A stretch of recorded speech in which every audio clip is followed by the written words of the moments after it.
Hello বন্ধুরা, আজকে আমরা এক ভিন্ন রকম রেস্টুরেন্টের গল্প শুনব, যেটা বানরের রেস্টুরেন্ট নামে পরিচিত এবং যেখানে মানুষের পরিবর্তে ওয়েটার হিসেবে কাজ করে দুটো বানর। চলুন তাহলে ঘুরে আসি বানরের রেস্টুরেন্ট থেকে।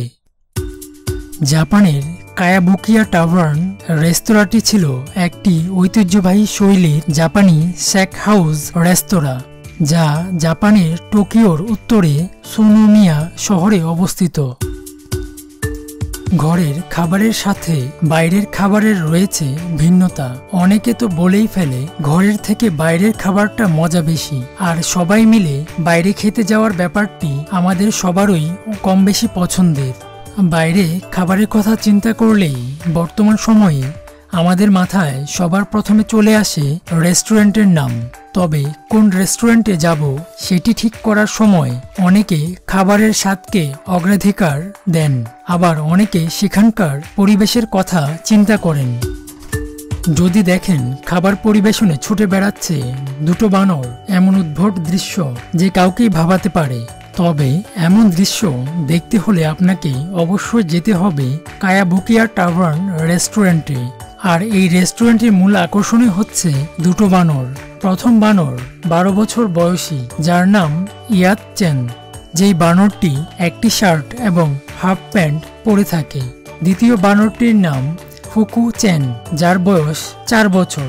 ইয়াত চেন বানরটি ফুকু চেন এর চেয়ে বড় হওয়ায় রেস্টুরেন্টের বেশিরভাগ কাজই ইয়াত চেন বানরটি করে থাকেন।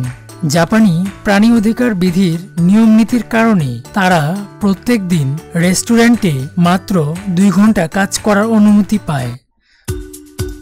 এই রেস্টুরেন্টটি দেখতে পুরনো ধাঁচের জাপানি রেস্টুরেন্ট মনে হলেও এর মতো বিচিত্র রেস্টুরেন্ট বিশ্বে খুব কমই আছে, কেননা এখানে খাবার পরিবেশনের দায়িত্বে রয়েছে রেস্টুরেন্টের মালিকের পোষা দুটি বানর। প্রথমে এই রেস্টুরেন্টের মালিকের উদ্দেশ্য ছিল বানর দুটোকে রেস্টুরেন্টের টুকটাক কাজ শিখিয়ে অতিথিদের দৃষ্টি আকর্ষণ করা, কিন্তু পরে অতিথিদের খাবারের অর্ডার নেওয়া ও পরিবেশনে দক্ষ হয়ে ওঠে বানরগুলো, যার ফলে বানর দুটির ওপর এত বড় দায়িত্ব ছেড়ে দেন রেস্টুরেন্টের মালিক। বেশিরভাগ অতিথিরা বানরগুলোকে দেখতেই এখানে আসেন, আর মোটা অঙ্কের টিপসও রোজগার হয় বানর দুটোর, কিন্তু টিপস হিসেবে টাকা নেয় না অদ্ভুত এই ওয়েটার বানরগুলো।